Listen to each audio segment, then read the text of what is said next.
মক্কা থেকে পায়ে হেঁটে কষ্ট করে করে তায়েফের ময়দানে গেছি কালেমার দাওয়াতের জন্য। ওখানে যাওয়ার পরে ওই কাফেরেরা বাচ্চাদেরকে লেলিয়ে দিছে আমার পেছনে মারার জন্য। তায়েফের ময়দানের কাফেরদের বাচ্চাগুলো পাথর হাতে নিয়ে মারা শুরু করলো। বৃষ্টি যেমন পড়ে ওই পাথরগুলো আমার শরীরের মধ্যে বৃষ্টির মতো পড়তেছে। পাথর পড়িয়ে আমার শরীর থেকে রক্ত, এত পরিমাণ রক্ত পড়ে আমার পায়ের জুতা পর্যন্ত আটকাইয়া গেল। আমার শরীর, আমার আল্লাহ এত দয়া করেছেন, আমার শরীরে একটা মশা পড়ে না, মাছিও পড়ে না। ও আয়েশা, তুমি জানো আমার ঘাম থেকে আমার আল্লাহ মিশকের ঘ্রাণ দিয়েছেন। ওই বেঈমানগুলো বাচ্চাদের দিয়া পাথর মারা যখন শুরু করলো, আমি মক্কার দিকে কদম বাড়াইয়ার কাঁদতেছি। রক্তে লাল হয়ে গেছে আমার জামা কাপড়, আমার শরীর। আল্লাহ আমার কান্না বরদাস্ত করতে পারেন নাই। দেখলাম হঠাৎ করে জিবরাইল আমিন হাজির। জিবরাইল এসে বলেন, পয়গম্বর, আমার আল্লাহ আপনার চোখের পানি বরদাস্ত করতে পারেন না। আপনার উপরে যেই বেঈমানের আঘাত, আল্লাহ এখন বলেছেন আপনি যদি অর্ডার দেন তায়েফের জমিনের সব মানুষগুলো মেরে ফেলব।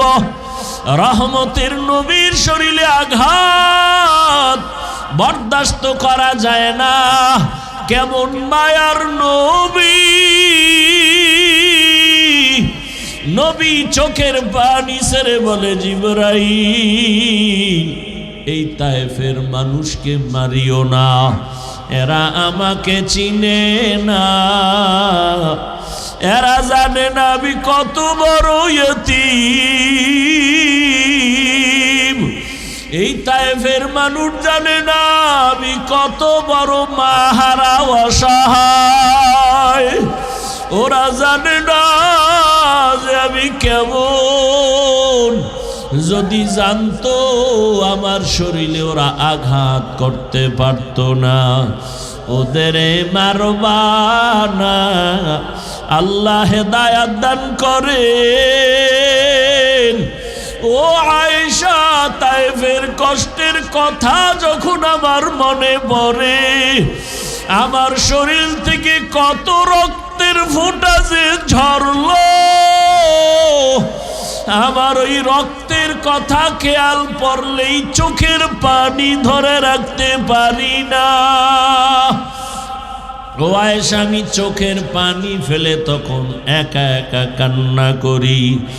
আর একটা কষ্ট যখন মনে পড়ে চোখের পানি ধরে রাখতে পারি না। কিয়ামতের ময়দানের কঠিন হালাত, যেই দিন মানুষগুলো উলঙ্গ দাঁড়াবে, নারীরা উলঙ্গ, পুরুষেরাও উলঙ্গ দাঁড়াবে। হাসরের ময়দানে সূর্যের গরম, অন্যদিকে জাহান্নামের কঠিন আওয়াজ। আর জাহান্নাম চিল্লায় বলবে, ও আল্লাহ, বেনামাজিগুলো কই, বেপরদাওয়ালারা কোথায়, গুনাহগারেরা কোথায়, আমার পেটে দাও, আমি জাহান্নাম আগুন দিয়া ওদের খেয়ে ফেলতে চাই। ও আয়েশা, ওই হাসরের ময়দানে আমার আল্লাহ রাগান্বিত হয়ে যাবেন। দুনিয়াদার গুনাহগার বাহাদুরদের দিয়ে তাকাইয়া আল্লাহ রাগান্বিত কুদরতি আওয়াজ দিবেন, লিমানিল মুলকুল ইয়াউম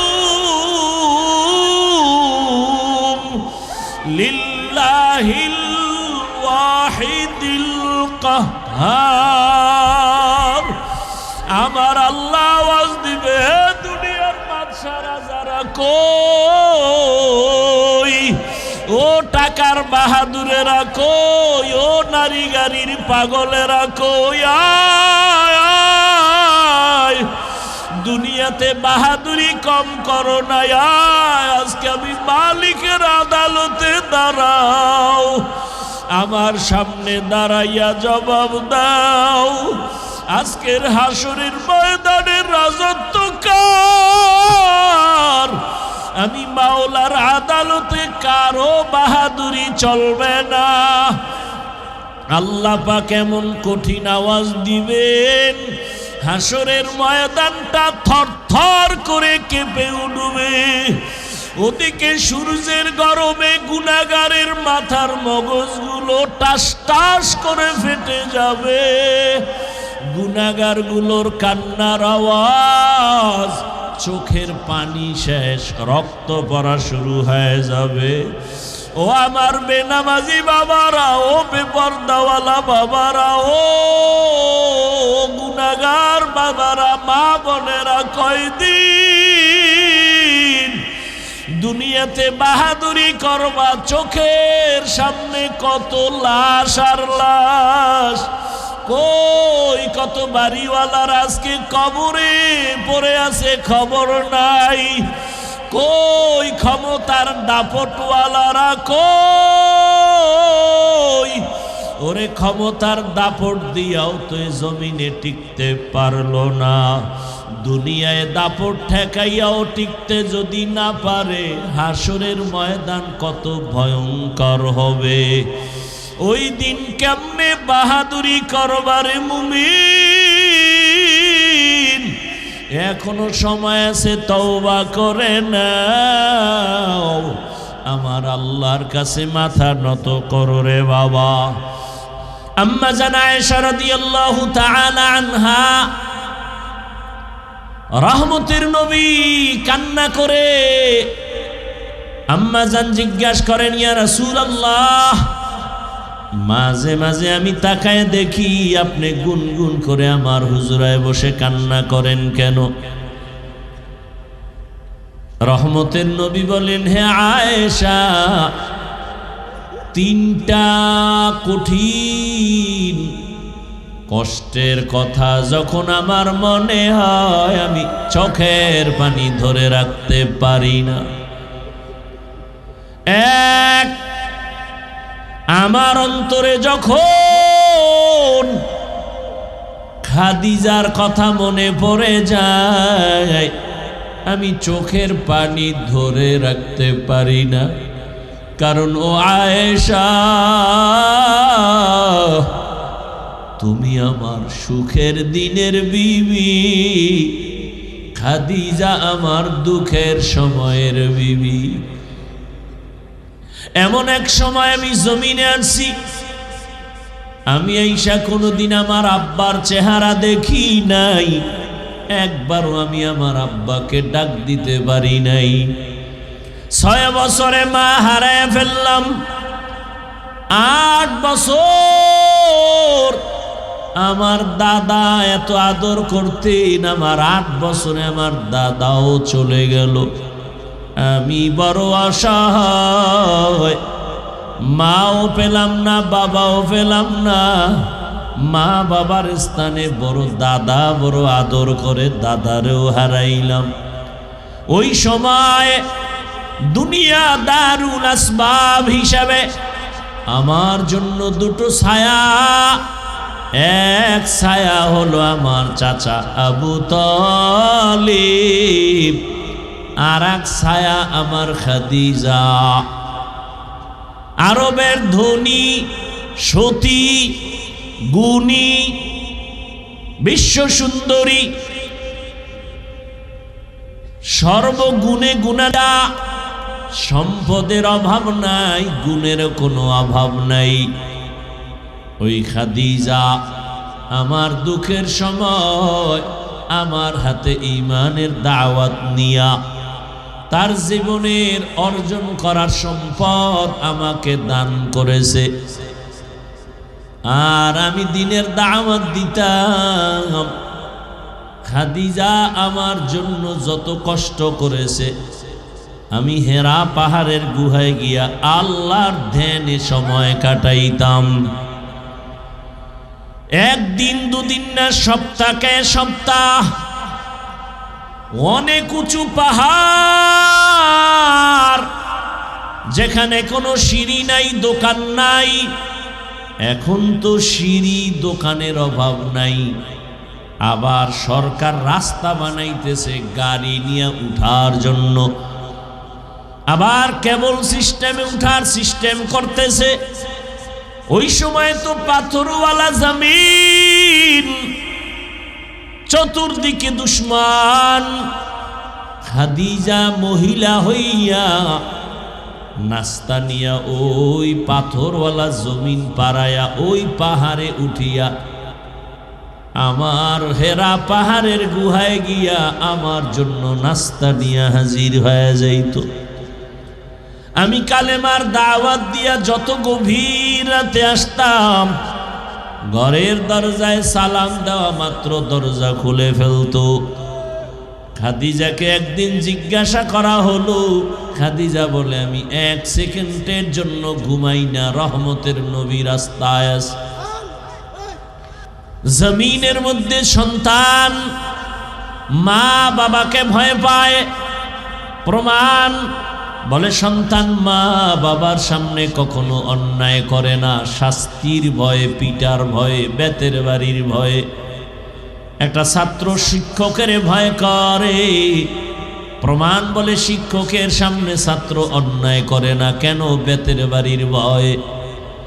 ঠিক আমার আল্লাহর জাতের কসম, এই জমিনে যেই মানুষ আমার আল্লাহকে ভয় করবে, গলায় ছুরি লাগাবে, দাড়ির মধ্যে অস্ত্র লাগাবে না। हर के दारद खौफे हकदार दिल मदगम, हर के दारद खौफे हकदार दिल मदगम, जन्नतुल मअवा देहद उरा मकाम जुज़बा हक ची ज़े मखाज इंसुजा फजले मस्ते दर जुमला जहां। আল্লাহ তাআলা বলেন, আমার আদালতে দাঁড়াইয়া হিসাব দেওয়ার ভয়। দুনিয়ার জমিনে যে নিজেকে গুনাহ থেকে বাঁচায় রাখবে, আমি আল্লাহ তাকে বিনা হিসাবে জান্নাত দান করব। আল্লাহর আদালতের ভয় কেন? আল্লাহর আদালত বড় ভয়ঙ্কর। কেমন ভয়ঙ্কর? যেই ভয়ঙ্করের কারণে রহমতের নবী পর্যন্ত কান্না করেন। আল্লাহর আদালতে দাঁড়ানোর ভয়। রহমতের নবীর হাতে গড়া সাহাবী জান্নাতের টিকিট পাইয়া সারা রাত নামাজে দাঁড়ায়া চোখের পানি ফেলে কান্না করেন। জাহান্নামের আযাবের ভয়। আম্মা জান আয়েশা রাদিয়াল্লাহু তাআলা আনহা মাঝে মাঝে বলেন, আমি দেখি আমার হুজরায় বসে রহমতের নবী গুন গুন করে কান্না করেন। আমি আয়েশা বড় ভয় পাই, না জানি কোনো বেয়াদবি হয়ে গেল আমার থেকে, কারণ আমার বয়স খুবই কম। আমি 6 বছর বয়স যখন আমার রহমতের নবীর সাথে আমার বিবাহ হয়েছে, যখন আমার বয়স 9 বছর, তখন আমি রহমতের নবীর ঘরে গিয়া ঢুকলাম। আমার বয়স যখন 18 বছর, তখন আমার মায়ার নবী রহমতের নবী জমিন থেকে বিদায় হয়ে গেলেন। হিসাবটা বুঝলে বলবেন, আম্মা জান আয়েশা রাদিয়াল্লাহু তাআলা আনহা নবীর ঘর করলেন কত বছর? জোরে বলেন। 6 বছর বয়সে রহমতের নবীর সাথে বিবাহ, 9 বছর বয়সে নবীজির ঘরে আসলেন, 18 বছর বয়সে রহমতের নবী চলে গেলেন। মাত্র 9 বছর নবীর ঘর করলেন। 18 বছরের বয়সের বোন, আমাদের দেশে তো অনেক 18 বছরের মেয়েদের বিয়েই হয় না। এর মধ্যে আবার একদল আগুন লাগায় কয় বাল্য বিবাহ বন্ধ করে দাও। তার মানে আকাম চালাও, লাইসেন্স লাগবে না, আকাম চালাইতে থাকো, তবে বিবাহ চলবে না, আকাম চলবে।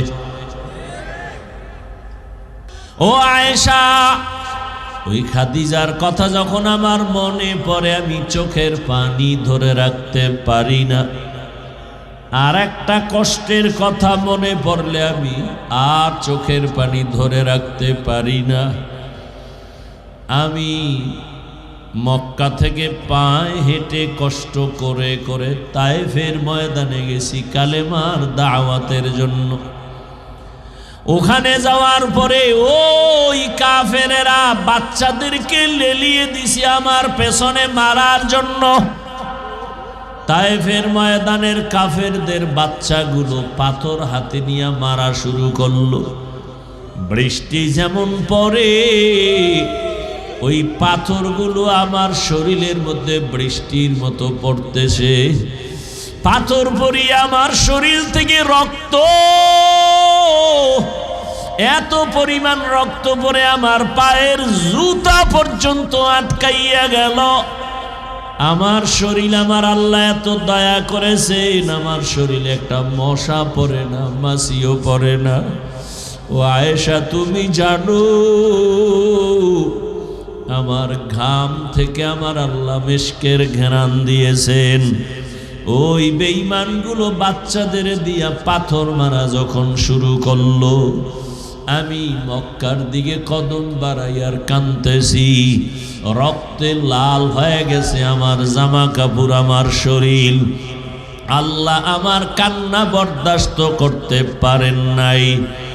দেখলাম হঠাৎ করে জিবরাইল আমিন হাজির।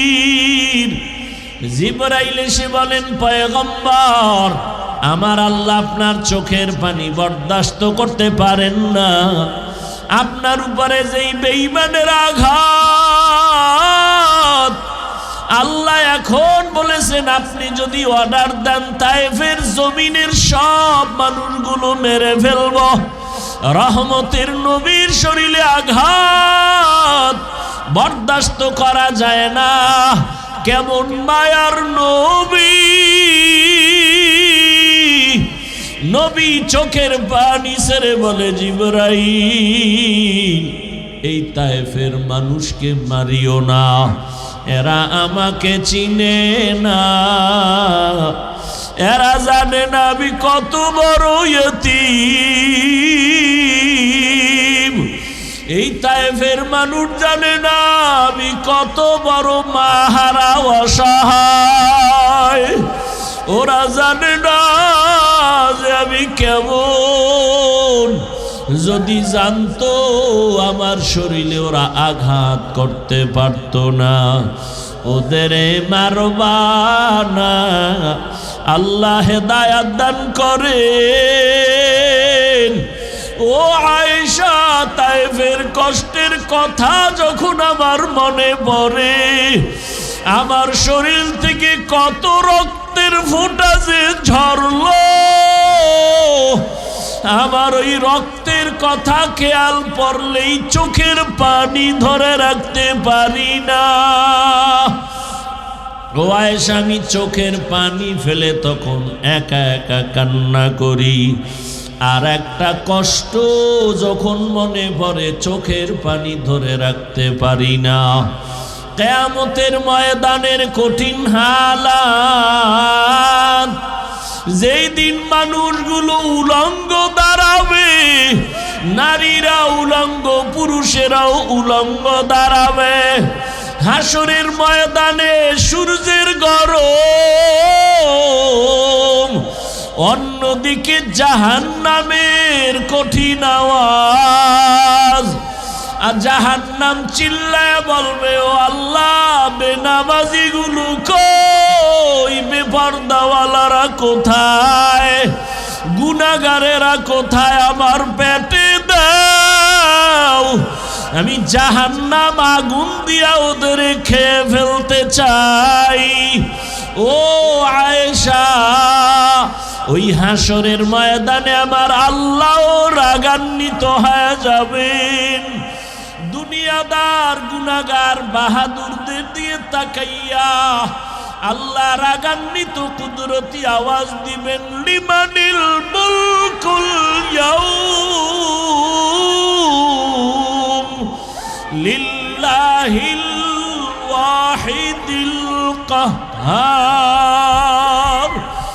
আমার আল্লাহ আওয়াজ দিবে, দুনিয়ার বাদশা রাজারা কই, ও টাকার বাহাদুরেরা কই, ও নারী গাড়ির পাগলেরা কই, আয় দুনিয়াতে বাহাদুরি কম করো না, আজকে আমি মালিকের আদালতে দাঁড়াও, আমার সামনে দাঁড়াইয়া জবাব দাও, আজকের হাসরের ময়দানের রাজত্ব কার, আমি মাওলার আদালতে কারো বাহাদুরি চলবে না। আল্লাহ পাক এমন কঠিন আওয়াজ দিবেন, হাসরের ময়দানটা থরথর করে কেঁপে উঠবে। ওদিকে সূর্যের গরমে গুনাহগারের মাথার মগজগুলো টাস টাস করে ফেটে যাবে, গুনাহগারগুলোর কান্নার আওয়াজ, চোখের পানি শেষ, রক্ত পড়া শুরু হয়ে যাবে। ও আমার বেনামাজি বাবারা, ও বেপরদাওয়ালা বাবারা, ও গুনাহগার বাবারা, মা বোনেরা, কয়দিন দুনিয়াতে বাহাদুরি করবা, চোখের সামনে কত লাশ আর লাশ, কই কত বাড়িওয়ালার আজকে কবরে পড়ে আছে, খবর নাই, কই ক্ষমতার দাপটওয়ালারা কই, ওরে ক্ষমতার দাপট দিয়াও তো জমিনে টিকতে পারলো না, দুনিয়ায় দাপট ঠেকাইয়াও টিকতে যদি না পারে, হাসরের ময়দান কত ভয়ঙ্কর হবে। ওই দিন কেমনে বাহাদুরি করবারে মুমিন, এখনো সময় আছে, তওবা করে নাও, আমার আল্লাহর কাছে মাথা নত করো রে বাবা। আম্মা জান আয়েশা রাদিয়াল্লাহু আনহা বলেন, মাত্র আমি 18 বছরের নারী, 9 বছর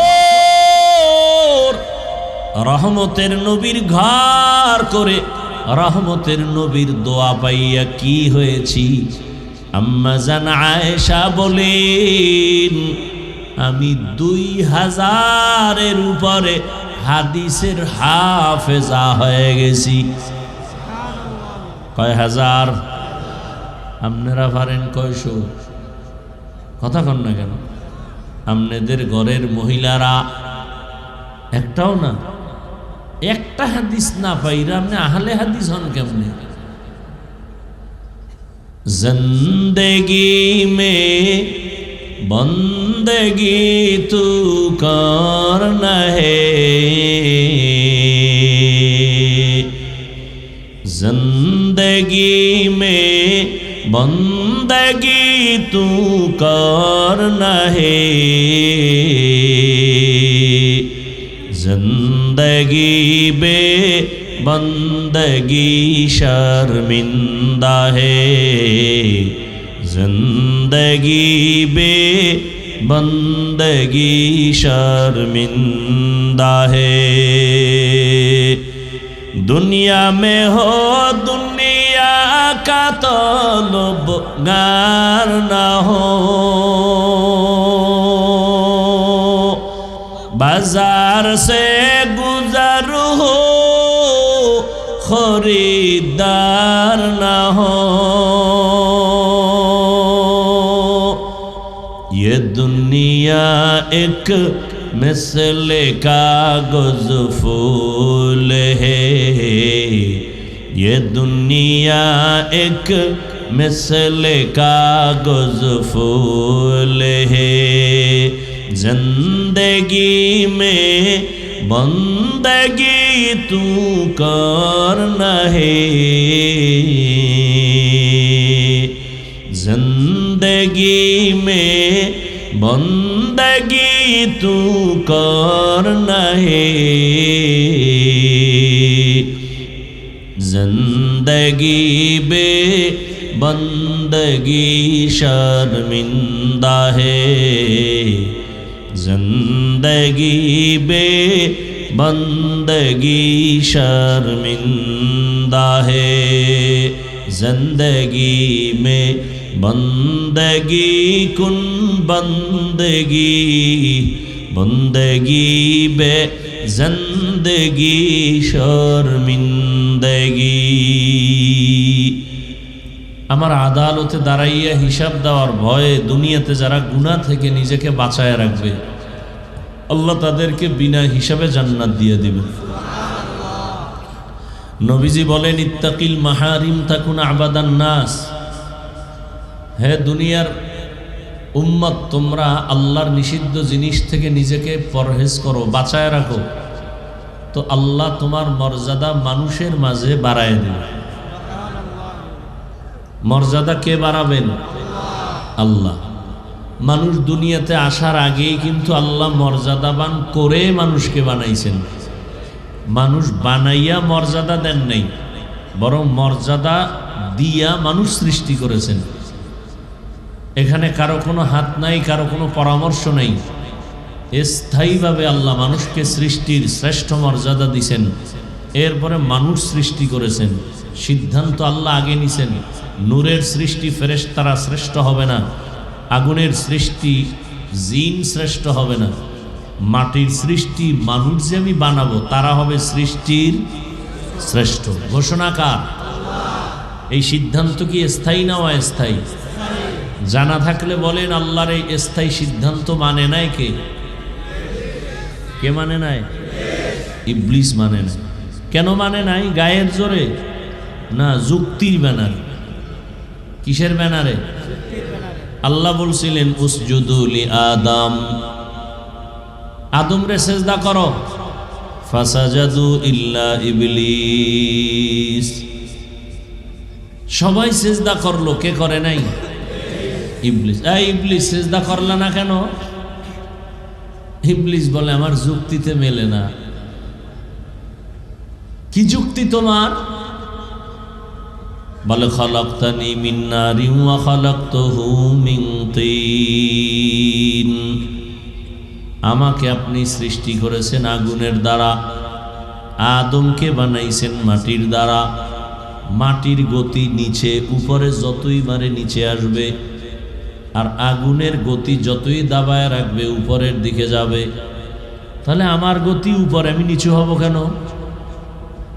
আদম উল্টা আমার সেজদা করবে, আপনি উল্টা হুকুম দিলেন আমি ওরে সেজদা করব। এটা যুক্তি হলো? যুক্তিটা সুন্দরভাবে মিলাই দিছে, কিন্তু এখানে কারবার চলে মালিক আর গোলাম। মালিকের হুকুমের সামনে গোলামের কোনো প্রশ্ন চলে না। প্রশ্ন করাটা বেয়াদবি। প্রশ্ন করা কি কোনো যুক্তি চলবে? আমার দেশে আল্লাহর এক বান্দি যুক্তি দেয়, যুক্তি দিয়া বলে যে একচেটিয়া নারীর উপরে পর্দার হুকুম, এটা তো ঠিক না। আবার ইদানিংকালে শুনতেছি কিছু কিছু দেশের দামি দামি নারীরা তারা একমত হয়ে ময়দানে নামবেন। তাদের মূল থিম কি? বলে যে বৈষম্য দূর করতে হবে। সুন্দর কথা, কালেমাতু হাক্কিন উরিদা বিহাল বাতিল, কথা ভালো মতলব খারাপ। বৈষম্য দূর করার জন্যই তো আন্দোলন। তারাও বলে বৈষম্য দূর করতে হবে কিভাবে? বাবার সম্পদ ছেলে যা পাবে মেয়ে কম পেতে পারবে না, সমান সমান দিতে হবে। মোটামুটি আল্লাহর কোরআনডারে বাদ দাও এ কথা বলতে পারে না, ইশারা ইঙ্গিতে সবকিছু আল্লাহর বিরুদ্ধে যুদ্ধ ঘোষণা। কার বিরুদ্ধে যুদ্ধ ঘোষণা? আল্লাহর বিরুদ্ধে। ওদের ওই মেধা নাই যে আল্লাহ বাবার সম্পদ নারীদেরকে বাহ্যিক দৃষ্টিতে কম দিলেও, ছেলের অংশ বেশি দিলেও মূলত ঘুরে ফিরে মেয়েরাই বেশি পায়। এটা বুঝার মতো মেমোরির জিবি নাই। মেমোরির কি নাই? জিবি নাই। মেমোরি জিবি 1, জিবি 2, 4, 8 ডিজাইন কিন্তু সব কি এক, ভেতরের জিবি আলাদা। তাহলে আমরা মানুষের এই যে মেমোরি মাথা, এটা সব এক, ডিজাইনও এক, ভেতরের জিবি কি না এক না। কারো জিবি 1, কারো 2, কারো 4, কারো 8। তবে যত বেশি জিবি হোক না কেন মখলুকের মধ্যে সীমাবদ্ধ। এই পরিমাণ জিবি নাই যে খালেকের উপরে আঙ্গুল তুলবে। যদি কেউ মখলুকের জিবির ভিতর দিয়া কেউ খালেকের উপরে আঙ্গুল তুলতে চায়, ওর জিবি হ্যাং হয়ে যাবে। এই যারা বেশি বুঝতে চাইছে এরা পাগল হয়ে গেছে। পাগল হইতে তো আর বেশি তার ছেঁড়া লাগে না, একটা তার ছিঁড়ে গেলেই পাগল। ওরে তারও ছেড়ে না, শুধু একটু মদ পান কইরা বউরে মা কয়। এর মধ্যে দেখেন যে কি হালাত, শুধু একটু মদ পান করছে, এবার চেনে না কে মেয়ে কে বউ, কে মা কে স্ত্রী। আপনাদের জানা মতে, শোনা মতে, আর যারা দেখছেন, মদ পান করে কেউ জিকির করে, মদ পান করার পরেই সে শুধু পাগল না, উলঙ্গ পাগল হয়ে যায়। আর দুনিয়ার হালাত এমন যে যত বড় ভিআইপি সে তত বড় মদখোর। দুনিয়ার লাইনে যে যত বড় ভিআইপি সে তত বড় সুদখোর। কত বড় ভয়ঙ্কর! জমিনে ক্ষেতের মধ্যে পোকায় ধরে না, কথা বল না, এই কয়েকটা সুদখোরের নাম লিখে ওখানে ছাইরে দিলে আর পোকায় তো নয় ভয়ে। কোনো ধান খেতে পোকা আসবে না সুদখোরের নাম নিয়ে যদি ওখানে টানায় দেয়। বড় বড় সুদখোরের নাম দেখলে ওরা আসবে না, এরা এতটা ভয়ঙ্কর। তাহলে আল্লাহ রাব্বুল আলামিন মানুষকে সর্বোৎকৃষ্ট সম্মান দিছেন। ইবলিস বলে আমার যুক্তিতে ধরে না। আল্লাহ বলেন আমার আদালতে গোলাম হিসাবে কারো যুক্তি চলে না। ফাখরুজ, বের হয়ে যায় এখান থেকে। শুধু জাহান্নামী না, তুই চির জাহান্নামী। ইবলিস কয় জাহান্নামী যেহেতু হইলাম, অথচ তোমার কত আপন ছিলাম আমি। জমিনের একটা জায়গা বাদ ছিল না ইঞ্চি যেখানে আমি সেজদা দিই নাই তোমারে। আসমানে ইবাদত করেছি, আর তুমি আমারে জাহান্নামী বানায় দিলা, তাও চিরস্থায়ী। তাহলে আমিও আদা করে গেলাম, আমি একা যাব না। যেই আদমের কারণে আজ আমার এই পরিণাম, ওই আদম নিয়া জাহান্নামে যাব। আল্লাহ বলে দিলেন শুনে রাখ দুই কথা। এক কথা, তুই বুঝাইয়া বুঝাইয়া ছলে বলে কলে কৌশলে আমার আদমের সন্তানরে ধোকা দিবি, আর আমার আদম সন্তান যখন আল্লাহর কাছে তওবা করে বলবে ভুল করেছি মাফ করে দাও, তোর 80 বছরের মেহনত আমি 1 সেকেন্ডে ওই বান্দাকে মাফ করে দিব। আর এক কথা শুনে যা, আমার কিছু বনি আদম এমন থাকবে যে তাদেরকে তুই জাহান্নামী নিবি দূরের কথা, তাদেরকে ধোকা দেওয়ার জন্য তুই কাছেও যেতে পারবি না। এরকম মানুষ দুনিয়াতে থাকবে। তারা কারা? যাদের অন্তরে আল্লাহর ভয় থাকবে। এখন আমি যদি আপনাদের জিজ্ঞাসা করি, এই প্যান্ডেলে আপনারা কারা কারা আল্লাহকে ভয় করেন, যদি জিগাই, একজনও কি হাত উঠানো বাদ থাকবে? বরং কিছু চালাক পারলে পাও আলগি দিয়ে দিবে যে আমরা হাত পাও মিলেই খোদারে ভয় করি। অথচ এখানে অনেক আল্লাহর গোলাম বসে আছে, আজকে ফজর পড়ে নাই, জোহর পড়ে নাই, আসর পড়ে নাই, মাগরিব পড়ে নাই, এশাও মোনাজাতের পরে সোনাবন্ধের গান গাইতে গাইতে বাড়ি যাইয়া সারা রাত মোবাইলে জেনা করবে, ফজর পড়বে না। এও কয় আমি আল্লাহরে ভয় করি। আর আমি 5 বেলার নামাজ ঠিক মতো আদায় করে বলি আমিও আল্লাহকে ভয় করি। আপনি দাড়িটা কেটে বলেন আমি আল্লাহকে ভয় করি। আর আমি দাড়ি রেখে বলি আল্লাহকে আমি ভয় করি। আপনারা পর্দা লঙ্ঘন করে বলেন আল্লাহকে ভয় করি। আর আমি পর্দা রক্ষা করে বলি আমি আমার আল্লাহকে ভয় করি। আপনি হারাম খাইয়া বলেন আল্লাহকে ভয় করি। আর আমি হালাল পন্থায় উপার্জন করে বলি আল্লাহকে ভয় করি। দুই ভয় কি সমান? আমি বলবো আপনার ভয় আসলে ভয় না। একজনের সাপ দেখলে বড় ভয় পায়, সাপ ভয় পায়, তার মানে কি সাপ ধরবে?